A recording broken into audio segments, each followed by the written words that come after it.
I'll turn the camera around instead of watching my beautiful fat face. Maybe I'll just show you that there are about 500 or more people in a room, and we turned a lot of people away. We're sitting at the University of Iceland, just in a cinema in the middle of this documentary, or this feature and documentary film festival, and we really want to thank you for agreeing to appear here for this next hour or so. They just announced that you will be coming here live to accept, I guess, an honorary degree or something next year. So that's going to be a great opportunity, I think, to foment some thought and maybe some action and resistance. Simultaneously with this video conference right now, in the Parliament just down the hill, they're essentially condemning or suggesting that 4 ministers of the government, the former ministers, be held accountable for the kind of inaction or disastrous action. Oh, what happened? Lost in cyberspace.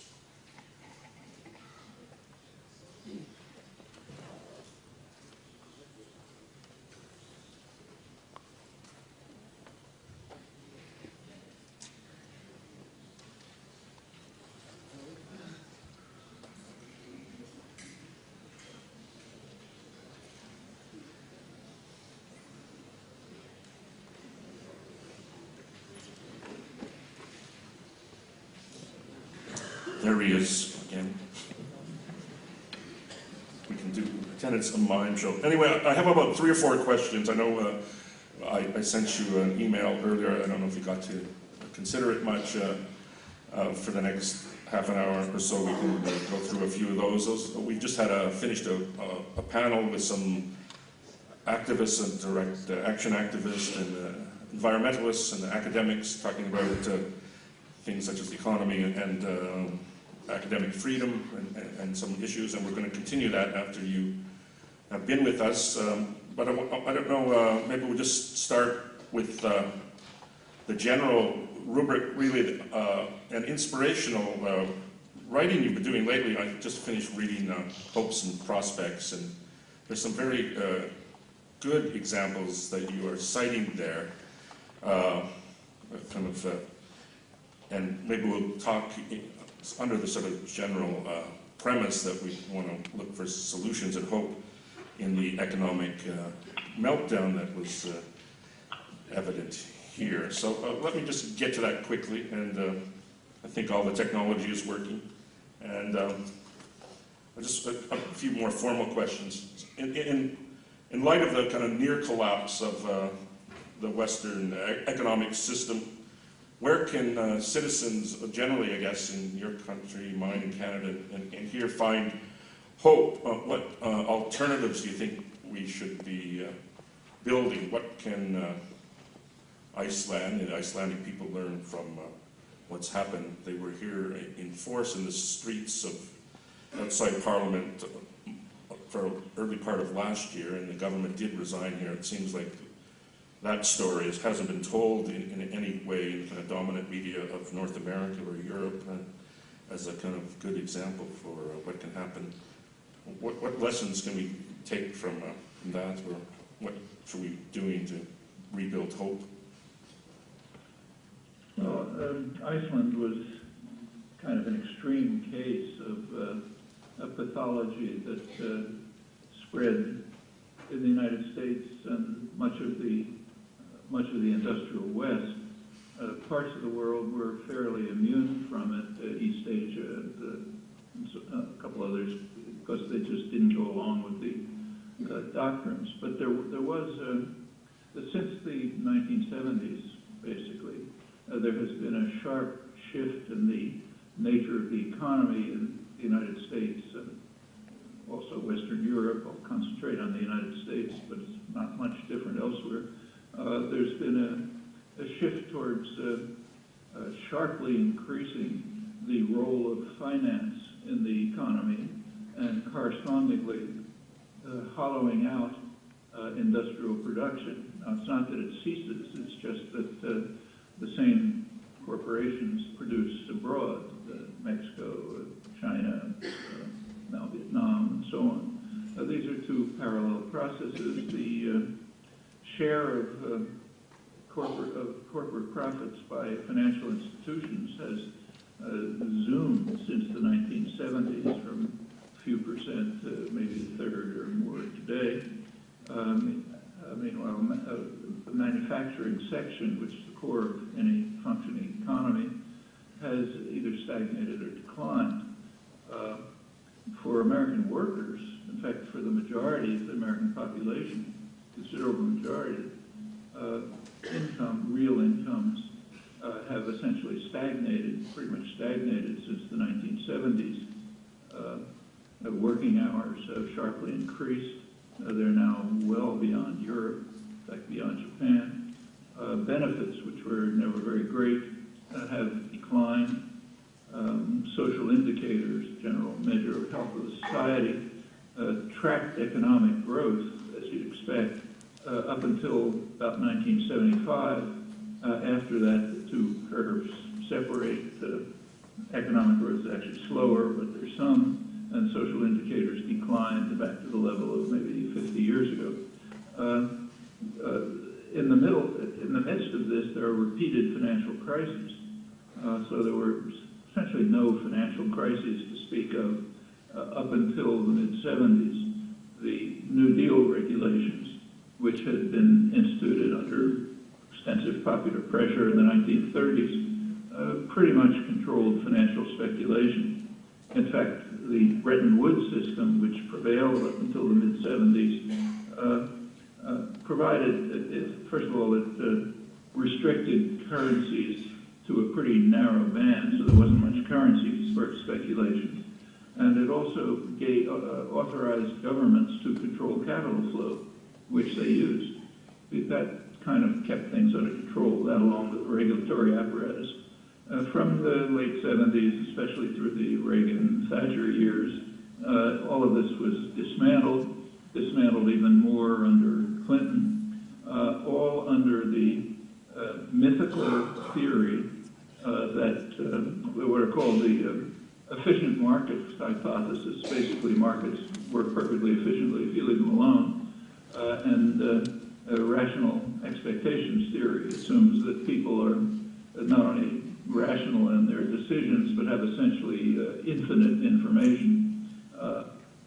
Some of the main theorems on which this is based assume that an individual can make rational choices on the basis of information about things that are going to happen indefinitely far in the future.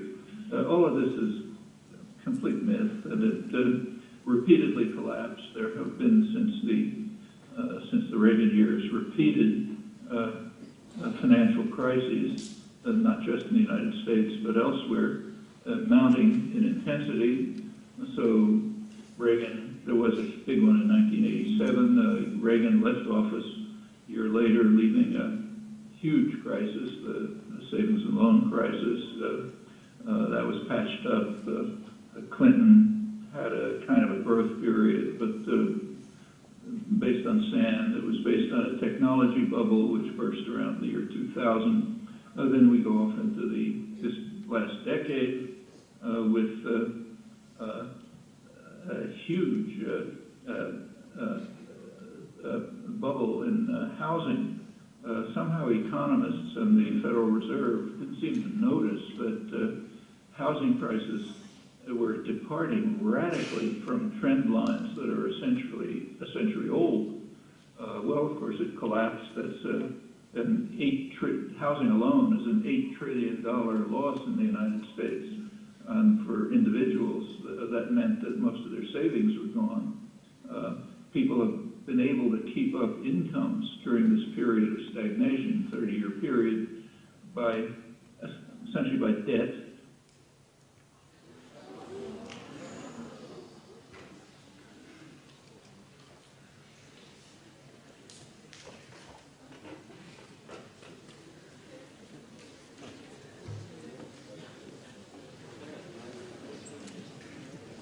I think the director of the, was it the Lansing Bank is probably running the...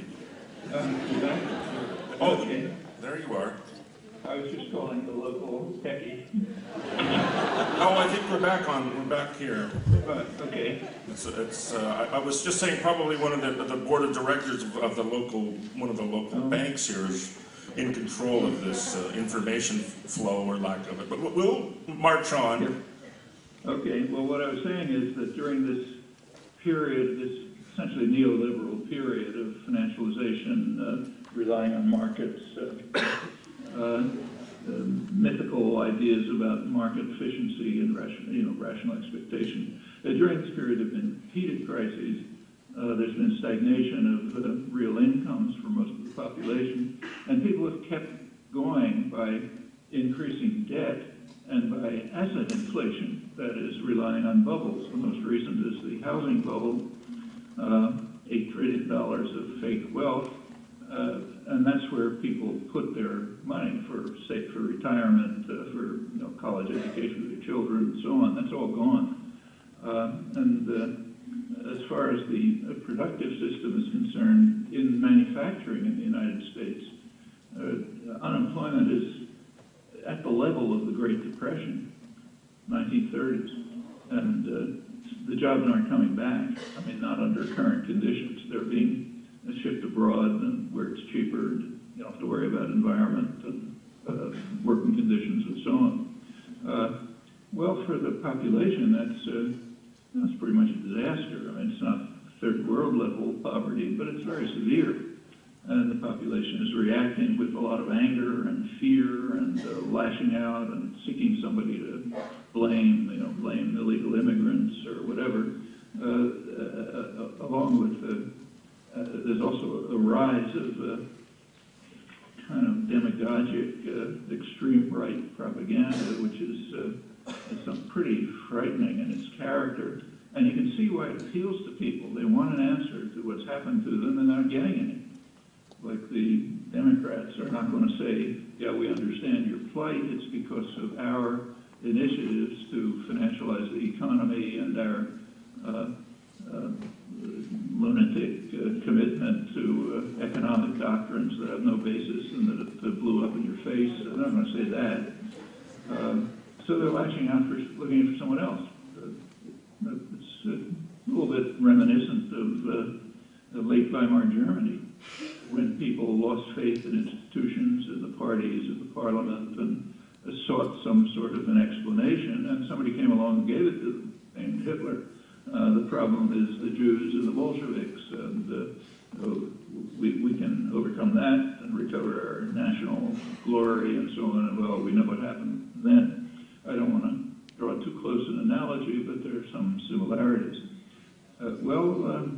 All of this is, you go back a little, think about it a little bit further, it has a lot to do with just the existence of markets. Now, the United States is not a market society. It's a quasi-market society. Throughout its whole history, like every other developed society, there's been very substantial state intervention and state initiative to sustain and enable the economy to grow. The last half century, for example, the IT revolution, which everyone agrees is important, computers, internet, satellites, microelectronics, and so on. Most of that was done under government, within the state sector, dynamic state sector. In fact, a lot of it right where I'm sitting at MIT, which was right at the center of it, Pentagon funding, NASA funding, and so on. In fact, until the mid-1970s, the government was the sole procurer of computers because they were too expensive for business to buy. That's after first computers came along in the early 50s. That's about a generation of state support for an initiative to develop the internet. It was about the same. It was about 35 years before it was privatized.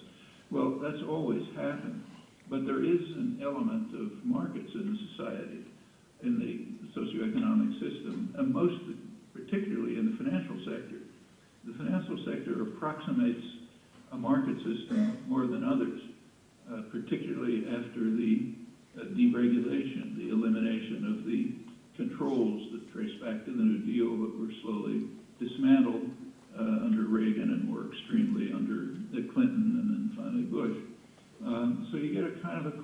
market, something approximating a market system. And in markets, there are some well-known so-called inefficiencies of markets, inherent ones.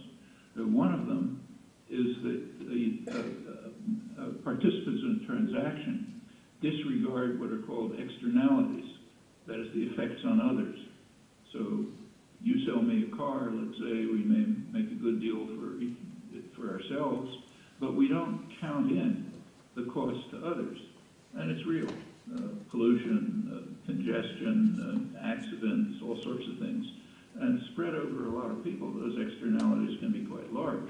But you and I don't take them into account when we make that exchange. Well, in the financial system, the lack of attention to the externalities, the crucial one is what's called systemic risk. So suppose Goldman Sachs makes some transaction, it looks out for itself, but it doesn't take into account the possibility that the transaction that it's making may, for example, bring the whole system down. It may have a systemic effect. And that's inherent to market systems. And of course, once you move more and more towards them, you're going to get more and more of these. Now, there's nothing novel about this. There's nothing unknown about this. In fact, you learn it in elementary economics courses. There were few economists like David Felix, John Eatwell, Lance Taylor, well-known economists who kept pointing out that the current system is built on sand because it's ignoring systemic risk, which is going to crash it, which has happened over and over, and just happened recently in a massive fashion. That lies behind that's a core factor that lies behind the current crisis, and it's now recognized. So you can read in the economics literature, well, we have to do something to build in controls over systemic risk, except nothing's being done. Those effects are magnified by perverse incentives, which have to do with the political power of concentrated economic, mostly financial power. That has led to many government programs which exacerbate the problem. One of the main ones now discussed quite a lot because it became so obvious is the government insurance policy to financial corporations, which is called too big to fail. So, for example, if Goldman Sachs or Citigroup or Bank of America make very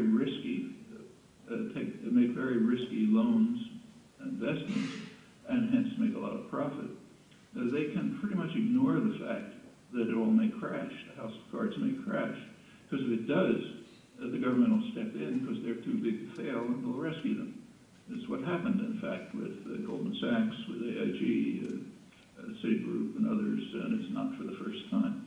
Well, that encourages executives to take risk, short-term profit, and not worry too much about the long-term outcome. In effect, it's a system of socialization of cost and privatization of profit, which is the way a lot of the economy works, in fact. And there are other perverse incentives, like rules that permit corporate executives to pick the panels that give them their salaries. One of the reasons why corporate managerial salaries in the United States are way beyond comparable societies like Europe or Japan. It's not that the CEOs and the managers are any more efficient, it's just they have techniques to raise their own salaries, and that's not small. Managerial compensation is a large component of profit of financial and other organizations. Well, all of the, and then on top of that is the fact that built into markets is the property that you have to pay attention to short-term gain and disregard long-term consequences. If you don't do that, your competitor will drive you out of business. So either you pay attention to short-term gain or you're out and somebody else is in. Not a personal matter, it's an institutional matter. And the short-term gain means ignoring longer-term consequences, and all ignoring externalities, and that pays off in short-term profits and high payment and stock options and so on. So all of these factors drive the economy towards crisis. Now, there are ways around it. For example, reintroducing a regulatory system of the kind that did in fact, eliminate the serious financial crises for 30 years. Well, okay, that's not a utopian step. I mean, it might be a little different now from what it was 70 years ago, but basically similar things. Eliminating the government insurance policy, say, too big to fail. That's certainly feasible. The big banks, which are way too big, could be broken up. After all, the government practically owned them at one point, could have instituted changes. But at this point comes the political clout of concentrated capital. Obama, for example, is pretty much a creature of the financial institutions. If you take a look at his funding in the 2008 election, it was highly concentrated in financial institutions. And the way American politics works, same elsewhere, those who essentially buy the candidate, buy the election, they expect to be paid off, and they were. So Obama's steps when he came into office were, the first thing he did was select as his economic advisors the people who had primary responsibility for the crisis. The Robert Rubin gang, Larry Summers, Tim Geithner, and others. He left out highly qualified economists, including Nobel laureates, who were critical of this. And they put Band-Aids on the system in such a way as to pretty much guarantee the next crisis. Nothing fundamental has changed, a few little filling here and there, but the basic problems remain untouched, which says, okay, let's wait till the next crisis comes along. So the money was poured into that, but not into, a little was put into the serious problem of the crisis of the main economy, the actual productive economy. So the stimulus had some effect, but it was far too small. And the perverse incentives remain and so on. And that's the effect of the takeover of the political system by concentrated economic power. In fact, one well-known economist, Simon Johnson, who was the former chief economist of the International Monetary Fund and happens to teach at MIT where I am, he simply said the United States is becoming a banana republic. It's in the hands of concentration of huge financial institutions, and the political system essentially has to bow to their will, not as a matter of, not as a natural law, but just it's the way the political system functions in our society. So yes, another disaster will come along. Now, there are short-term, there are narrow remedies that are imaginable, like restoring a reasonable regulatory system, eliminating the government insurance policy, insisting on internalizing external costs, making them pay for it. A lot of things like that are kind of within the general framework of the socioeconomic system. But there are much more far-reaching moves that I don't think are entirely out of the question. I think they're just kind of below the surface. So let's take a concrete example. Obama essentially took over the U.S. auto industry. That's the bailout. It meant the government pretty much owned it, could do what it liked.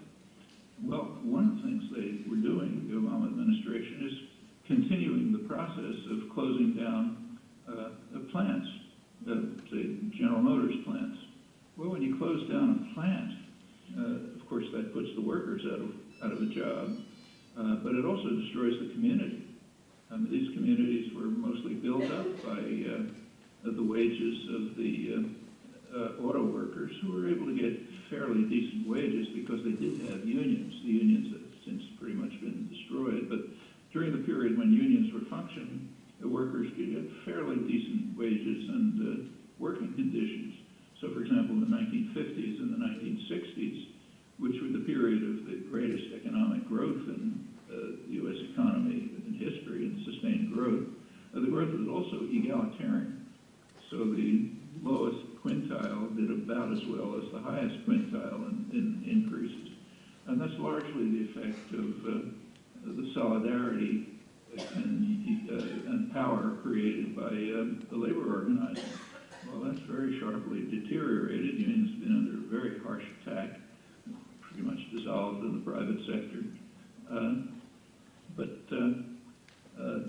One consequence is that the workforce is extremely vulnerable.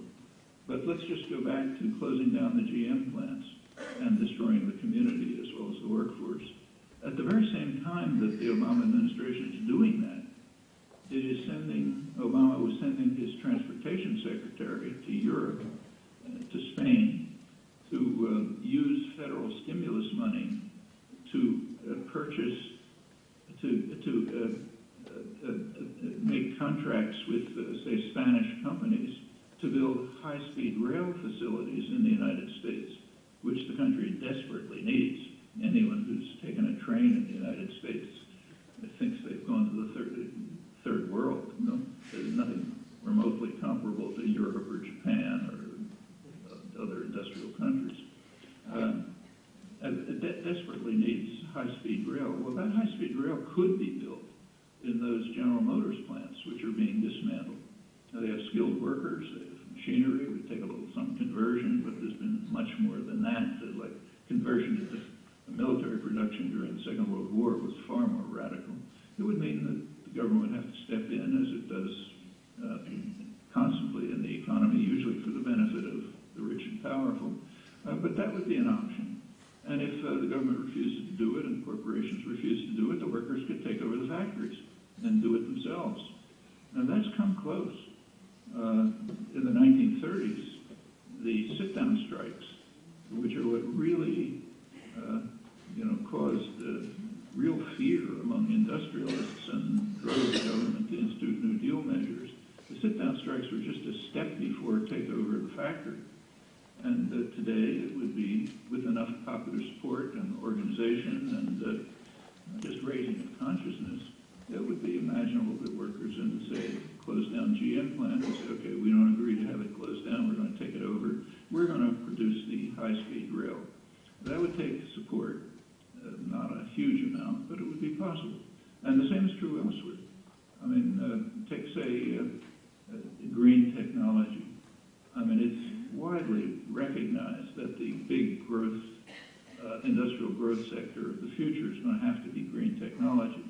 We cannot go on with an economy based on wasteful use of fossil fuels, the way the U.S. economy has been designed for 50 years. Impossible to go on like that. So green technology is going to be very important.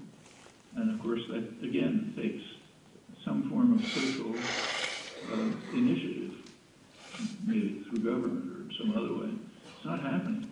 The U.S. investors are investing more in green technology in China than in the United States and Europe combined.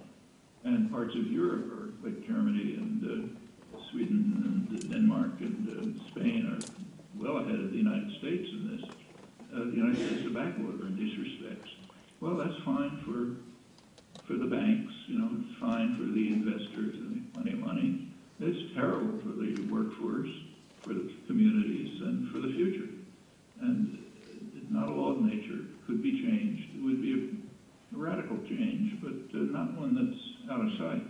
Well, we can go on, but there are a range of opportunities ranging from short-term fixes, which are pretty much within the framework of existing system, which could make a big difference, and much longer-term social reconstruction, which will change the distribution of power inside the society, permit the general population, organized and active, to participate directly in creating and developing economic solutions and social changes that will work for the benefit of the society. Before I stop, I ought to say that the environmental crisis, which is huge, I mean, that's really a problem of, you know, the financial crisis is bad enough, but you can patch it up. The environmental crisis is quite different. There's no way of patching it up. Either we're going to take it seriously and do something about it, or else we're bequeathing a catastrophe to our grandchildren. Now, that too, the environmental crisis too, to a large extent, traces back to the existence of market systems. Take the Copenhagen conference, which was a utter catastrophe. For the emerging countries like China and India, argued that they should not pay the cost of industrialization by the West. They should be permitted to do what the West had done. Well, there's some merit to that, although it's not very useful to win the argument and lose the war. If the conditions for viable existence are lost, it doesn't matter that you won the argument. Now, among the rich countries, again, stick to the United States, which pretty much killed the Copenhagen conference. In the United States, the argument is different. It's a market problem. Those who run the economy, like the business sector and their lobbies, chambers of commerce, National Petroleum Institute, and so on, they are committed to short-term gain and to ignoring externalities. And in this case, the externalities happen to be survival of the species, decent survival of the species, but it doesn't matter. It's pretty much the same logic as systemic risk, or you and I not paying attention to the cost to others if you sell me a car. Except in this case, the externalities happen to be much huger in consequence. But nevertheless, it's built into the institutional structure that they must disregard it. And they're doing it. And they have enough political power and media power to prevail. So the Obama administration has done essentially nothing, much less than Europe, which hasn't done that much. It's holding back any serious international approach to this problem. One very good writer on the environment, George Monbiot in England, just had a column a couple of days ago in which it was called Environmental Enlightenment Goodbye. Everything's gone. No Kyoto Protocol, no new proposals, nothing gone. And he says the core problem can be expressed in 2 words, Barack Obama. Well, that's a little misleading. It's not so much Barack Obama as the masters of the economy for who he basically represents. This morning, a liberal radio program, National Public Radio, for those who know it, in which there were the callers calling in, and this kept being said, you know, why pay attention to this? It's just a hoax, biggest hoax of all time. There's no human effect on global warming. Well, you know, that's the result of dedicated propaganda. The media contribute to it. So if you take a look at the standard media debate, say the New York Times, there's a debate between 2 sides. One is the consensus of 98% of scientists. The other side is a few scientists who don't go along and a couple of senators. In fact, there's a third component of the debate which is never mentioned, and that is the very substantial group of scientists who say that the international consensus is just not as much understates the risk. Well, they don't enter at all.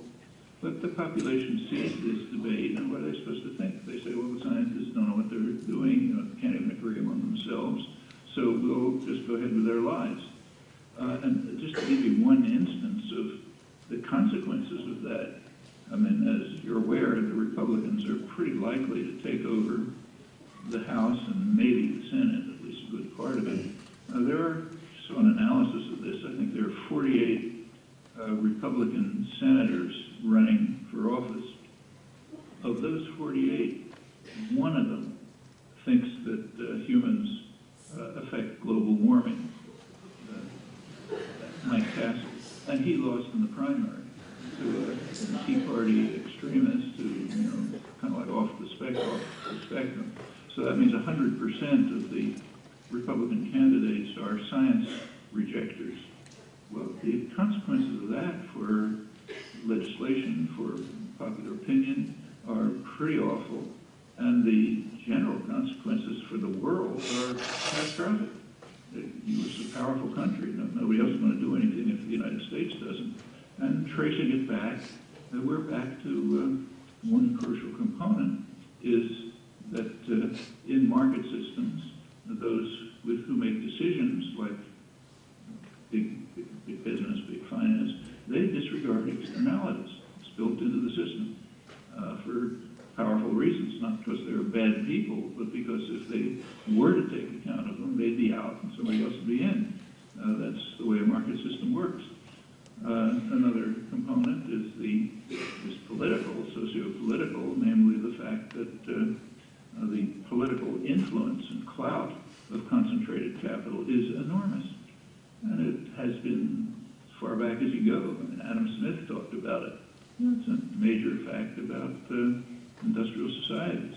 Well, you put these together and you get major environmental crisis which may doom the species, at least eliminate decent survival. Those are the circumstances that we face. They're not immobile. You know, they're not laws of nature. They're not even laws of society. They're just particular kinds of institutional arrangements that have developed over the years, and they can be changed. Just as the feudal system could be overcome, and slavery could be overcome, and oppression of women could be overcome. But it's not going to happen by itself. It's going to take hard work. And we've, I guess, seen examples of that hard work here, but I was looking for hope, and now I'm more depressed. Other than the prospect of selling you a car, but I don't own a car, I own a bicycle, and I belong to a car commune, actually, in Montreal. But and worker control of places and factories, we saw that in another economic crisis in Argentina, in a way, as workers started to reclaim the empty factories there. And there are kind of geothermal possibilities.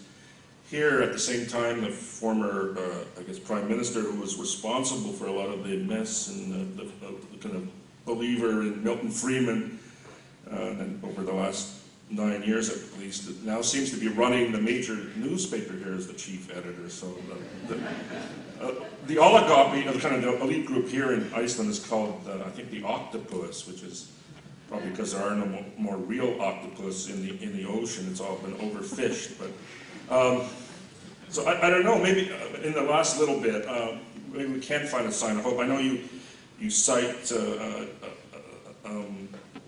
Bolivia as a kind of an example of kind of radical democracy. I don't know if you think the example there might be applicable in other places. It seems to be surviving despite the kind of pressures to disrupt it.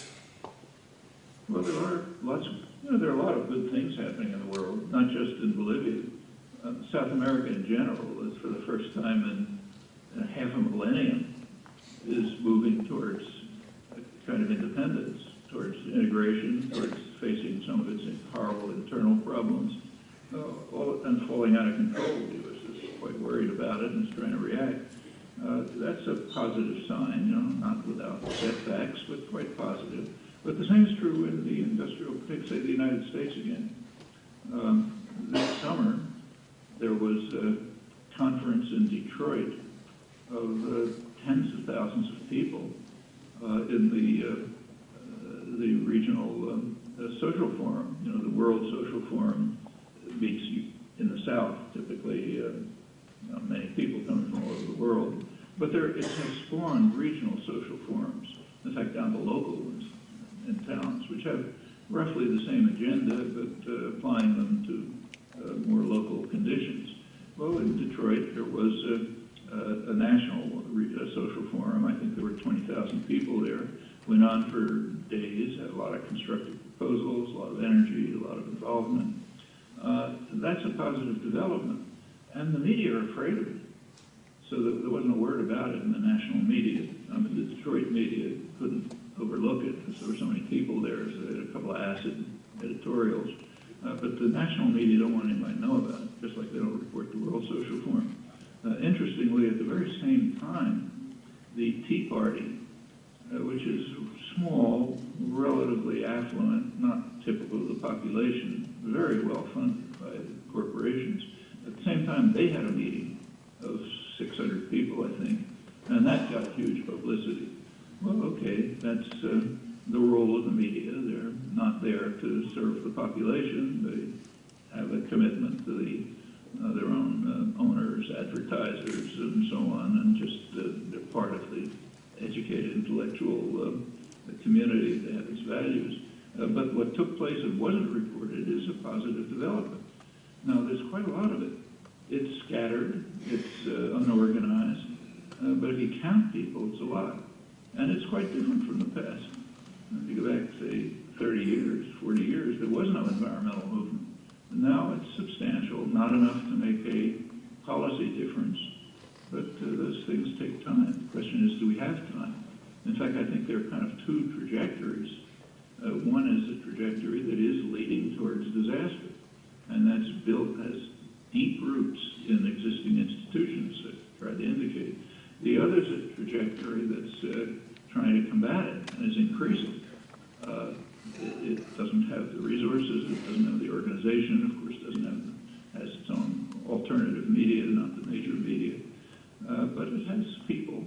And the question is which trajectory will dominate. And I think the fate of the species depends on that.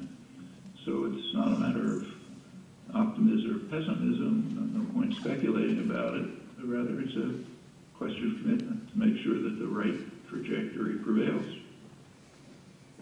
Commitment and action. Maybe I'll just, if you have time for one more, I'll just get somebody in the audience who might want. We did have a lot of people write in questions, but I think what I'll do is I'll send them to you and you can respond or not to those. Or when you're coming here, maybe an idea to spawn right now would be to create a kind of Icelandic social forum around when you're coming and organize for 3 days or something. And maybe you could come and talk to them. It'd be a terrific idea. And it's interesting, when I went out to the place where the first parliamentary democracy was ever organized in the year 930 at Althing Plain, very beautiful United Nations heritage site here. They should take you out there and maybe organize a social forum out there. I could see it, because anybody was allowed to speak there. It was really kind of direct democracy, and there was a keeper of the law, and he had to recite the laws every year, so everybody knew what the laws were, and it was a cultural preservation thing too. So I'll just propose that blindly. Does anybody have like a question for Noam, or we'll have a mass song if you want? Yes, over there. You can shout it out. I'll throw it through the line. Yeah. We're going to try to write a new constitution, and regarding the disregard for science, I wonder if it might be a good idea to write that thing into the constitution, that you should base your decisions on science and critical thinking. Is that interesting question? They're going to rewrite the Constitution here. I think it's probably a good idea for every nation. Rewrite it in Iceland? Yeah, in Iceland. I don't know how that's going to happen. It's going to be like a Yerga process, the way they do it in Afghanistan. I'm not sure. Or return to the original parliamentary idea. But he was wondering if you could write this idea of having a place for respect for science into the Constitution as somebody who lives at MIT in a certain sense, and as an eminent philosopher and linguist in the whole scientific half of your brain there. I guess the science deniers are kind of a problem, not just in climate change. So maybe you could help them. Science deniers are a problem, but I think you have to ask where the science denial comes from. It comes from massive propaganda and forming the issues in such a way as if it looks as though there's no understanding and no agreement. I mean, if a person off the streets reads, say, the press, and discovers that there's two positions, one of which is a bunch of scientists who probably get everything wrong anyway, who think that humans are responsible for global warming, and the other is a lot of, plain couple of scientists and some respected senators and plain-thinking people who say it's all nonsense. So, I happen to be listening to once to Rush Limbaugh, the main talk show host, interviewing Sarah Palin, and he was throwing softball questions to her, and one of them was, what do you think about climate change? And she just laughed. She said, look out your window, do you see any palm trees? That takes care of that problem. Well, people with no background and no way of working their way through these issues could find that convincing. Aside from which, it's comforting. I mean, to really face reality means making hard choices. If you face the fact that continuing current levels of use of fossil fuel is going to make life unlivable for your grandchildren, if you face that fact, you're going to be in a situation where you have to do something about it. And what you have to do about it may not be easy. Actually, it may be good for you if you think it through, but it's not easy. So it's easier to take the position, well, it's all a hoax. I'll just go ahead driving my SUV. Those are significant factors. Also, the general hatred and skepticism and anger about institutions has extended to science as well. If you look at the attitudes towards Congress, I mean, they're abysmal. A large part of the population thinks Congress should be thrown out. People off the streets would do better. Attitudes towards government in general are the support is very low towards the political parties. The support for the Democratic Party is quite low, and interestingly, support for the Republican Party is even lower, even though they're probably going to win the next election in November. And the same generalizes to other institutions, to doctors, to scientists. Run across the board, there's just a sense in the population of anger and fear, and that those bad people, are doing something to us. What other explanation could there be for the fact of the way our lives are falling apart? Well, that's a dangerous mix, and science falls into it. Why should we believe the scientists? Who are they? Just a bunch of elitists from, Harvard. Well, yes, thank you. I guess we have to leave you in a couple of minutes. I want to thank you for challenging us with some food for thought. And I was thinking you were quoting in the Hopes and Prospects, I think probably one of your favorite philosophers, Bertrand Russell. I don't know if you still have a big photograph of him on the wall of your office in that new office you're there with he and Einstein, who were warning us that we had a face that is a future, to face the future anyway, that is going to stark and dreadful and inescapable. I think we were talking about nuclear escalation.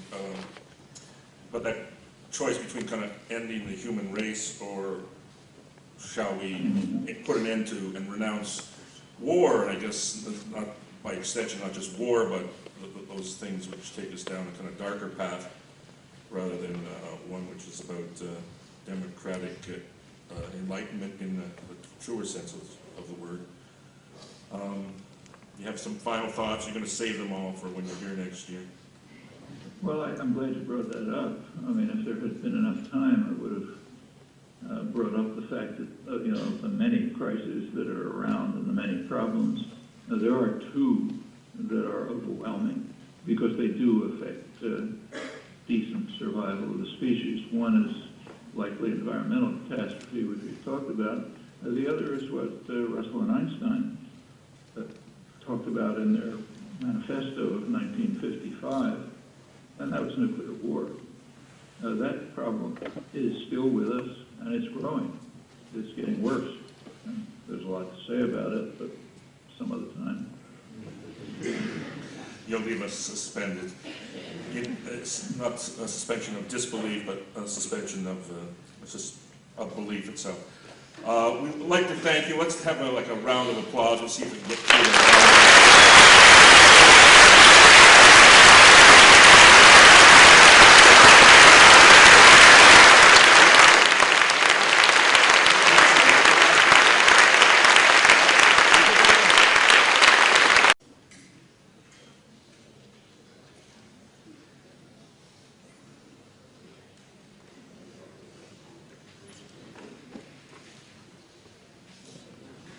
There he is again. We can pretend it's a mime show. Anyway, I have about 3 or 4 questions. I know I sent you an email earlier. I don't know if you got to consider it much. For the next half an hour or so, we can go through a few of those. We've just finished a panel with some activists and direct action activists and environmentalists and academics talking about things such as the economy and academic freedom and some issues, and we're going to continue that after you have been with us. But I don't know, maybe we'll just start with the general rubric, really, an inspirational writing you've been doing lately. I just finished reading Hopes, and that's going to be a great opportunity, I think, to foment some thought and maybe some action and resistance. Simultaneously with this video conference right now, in the Parliament just down the hill, they're essentially condemning or suggesting that 4 ministers of the government, the former ministers, be held accountable for the kind of inaction or disastrous action. Oh, what happened? Lost in cyberspace.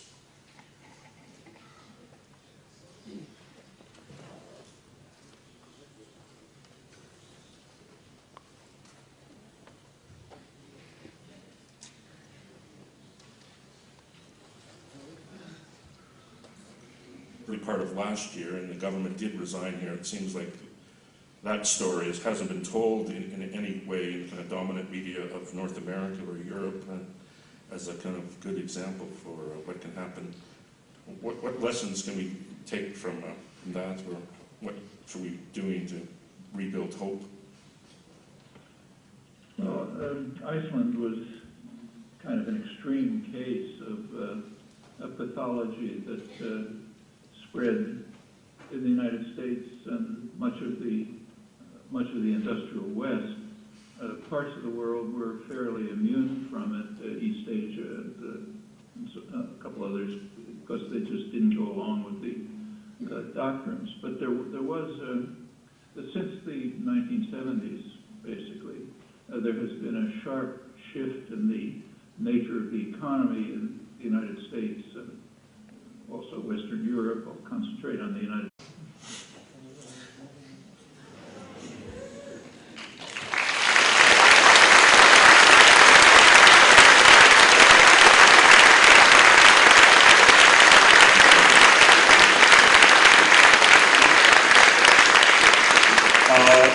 I'll turn the camera around instead of watching my beautiful fat face. Maybe I'll just show you that there are about 500 or more people in a room, and we turned a lot of people away. We're sitting at the University of Iceland, just in a cinema in the middle of this documentary or this feature and documentary film festival, and we really want to thank you for agreeing to appear here for this next hour or so. They just announced that you will be coming here live to accept, I guess, an honorary degree or something next year, so prospects. And there's some very good examples that you are citing there, and maybe we'll talk under the sort of general premise that we want to look for solutions and hope in the economic meltdown that was evident here. So let me just get to that quickly, and I think all the technology is working. And just a few more formal questions. In light of the kind of near collapse of the Western economic system, where can citizens generally, I guess, in your country, mine, Canada, and here find hope? What alternatives do you think we should be building? What can Iceland and Icelandic people learn from what's happened? They were here in force in the streets of outside Parliament for